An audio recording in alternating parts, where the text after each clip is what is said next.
पूजा विधि बहुत होई धके मूर्ति कलासा हो धके मूर्ति कलासा और सबसे भारी होई अशोक जलसा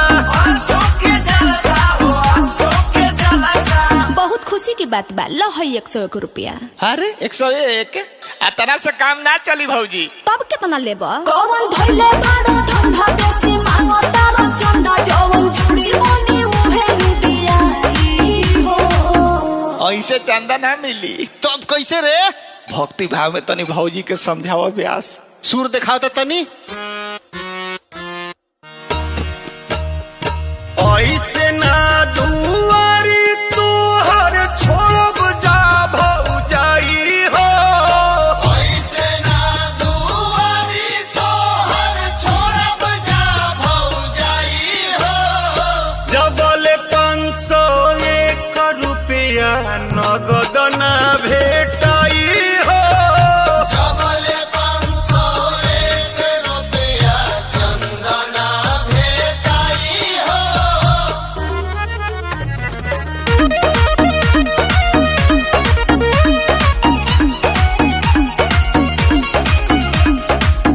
ला होय नंबर कॉल भैया से अपना बात हो।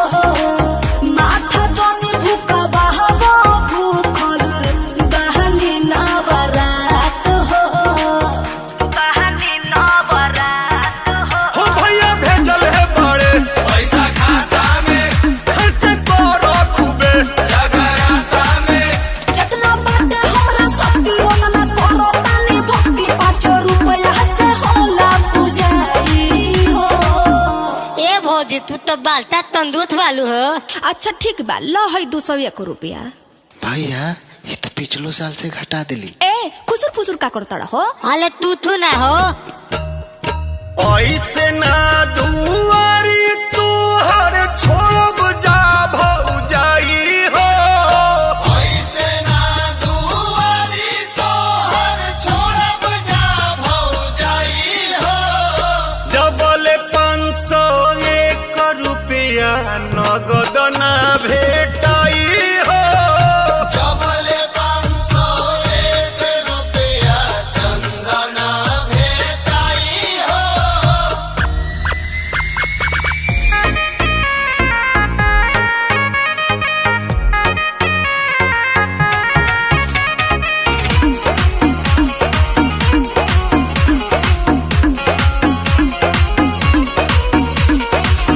हमारा भीड़ बहुत चलबा अपने तो कैसे हो। अपने जिद धइले बाड़ा कर कुछ लेस हो। अरे का भौजी पूजो पाठ में मोलाई करेलू।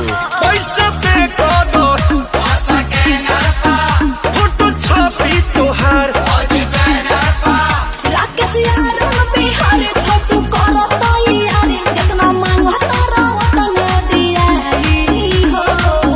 तहला पलमाई त तिलपा बनल रहे भौदी। ऐसे ना दुआरी तू हर छोड़ जा भौजाई हो।